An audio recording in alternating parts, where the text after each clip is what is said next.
Hello everyone, welcome back to my another video. আপনাদের সবাইকে আমার আরেকটি ভিডিওতে স্বাগত জানাই।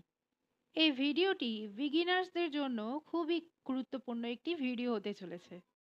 আজ আমরা ইংরেজি অক্ষর এবং সেই অক্ষরগুলির সঠিক ব্যবহার সম্পর্কে জানব। আচ্ছা, আপনাদের কি কখনো মনে হয়েছে যে বাক্যের শুরুতে বড় হাতের অক্ষরই কেন লাগে? কিংবা নাম, জায়গার নাম, কোনো মাসের নাম বা দিনের নামের আগে ক্যাপিটাল লেটারই কেন ব্যবহার করা হয়? চিন্তার কিছু নেই। আজকের ভিডিওটিতে আমরা খুব সহজভাবেই শিখব যে ক্যাপিটাল লেটার কেন ব্যবহার করা হয়, স্মল লেটার কেন ব্যবহার করা হয়, তাদের সঠিক ব্যবহার কিভাবে করতে হয়, এগুলো আমরা এই ভিডিওটির মাধ্যমে পুরোপুরি শিখব। আজকের ভিডিওটি মূলত তাদের জন্য যারা একেবারেই ইংরেজি জানেন না, শুধুমাত্র এবিসিডি জানলেই হবে। আর যারা ইংরেজি জানেন তাদের জন্য একটা রিভিশনের সুযোগ হয়ে যাচ্ছে। নিজেও শিখুন, নিজের সাথে সাথে ছোটদের বড়দের সবাইকে শেখাতে পারবেন। তাহলে চলুন দেরি না করে ভিডিওটি শুরু করা যাক।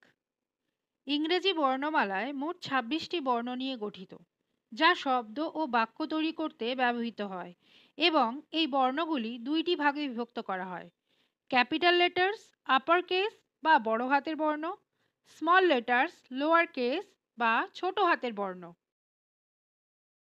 এখানে বড় হাতের বর্ণগুলি এবং ছোট হাতের বর্ণগুলিকে দেয়া হলো। এবারে আমরা এই বর্ণ বা অ্যালফাবেটগুলির সঠিক উচ্চারণ শিখব।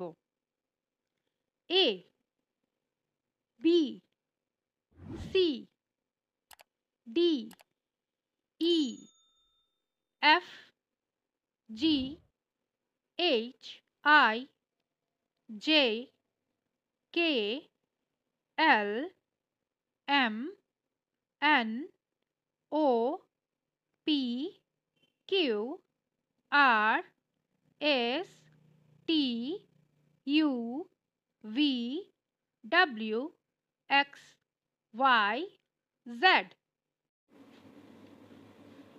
ইংরেজি বর্ণমালার সঠিক ব্যবহার। ক্যাপিটাল লেটারের ব্যবহার।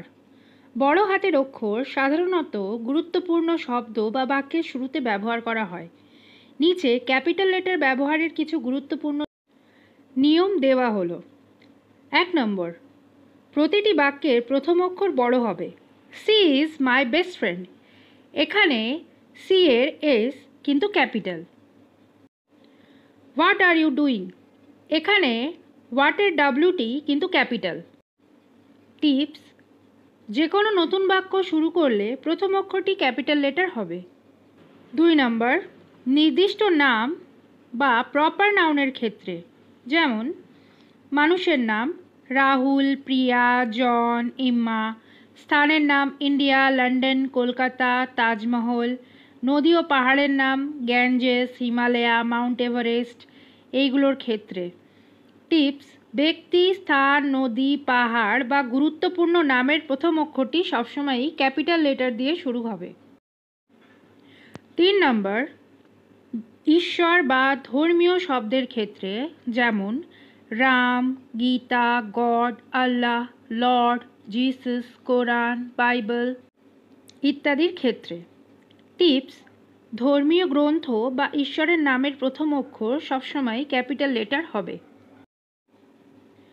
৪ নম্বর, সংক্ষিপ্ত শব্দ বা আদ্যক্ষর বা অ্যাক্রোনিমস লেখার ক্ষেত্রে, যেমন UNICEF, United Nations International Children's Emergency Fund; WHO, World Health Organization; PTO, please turn over.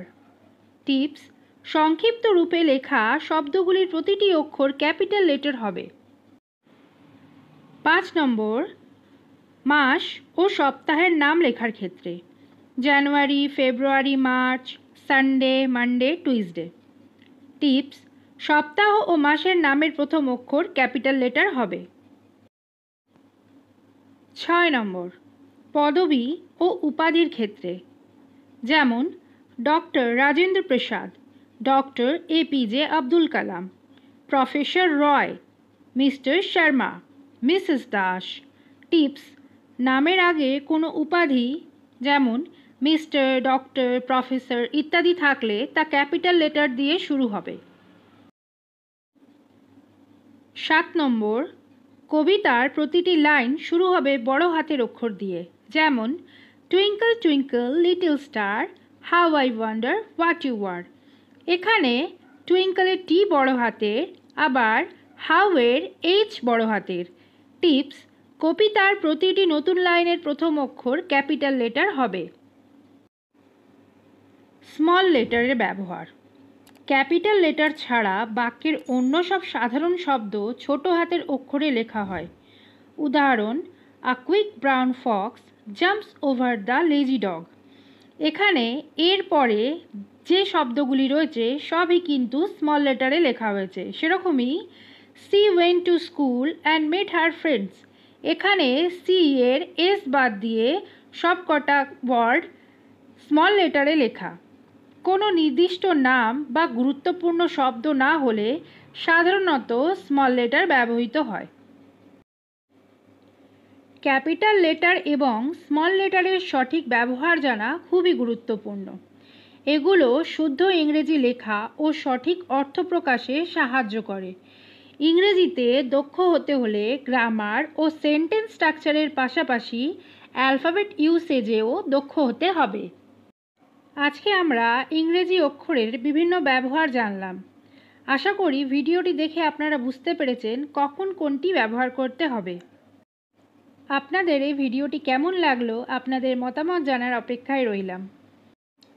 ভিডিওটি যদি আপনাদের ভালো লেগে থাকে তাহলে অবশ্যই একটি লাইক, কমেন্ট এবং শেয়ার করতে ভুলবেন না, এবং প্রতিদিন নতুন ভিডিও পেতে বেল আইকনটি প্রেস করতে ভুলবেন না, চ্যানেলটিকে সাবস্ক্রাইব করতে ভুলবেন না।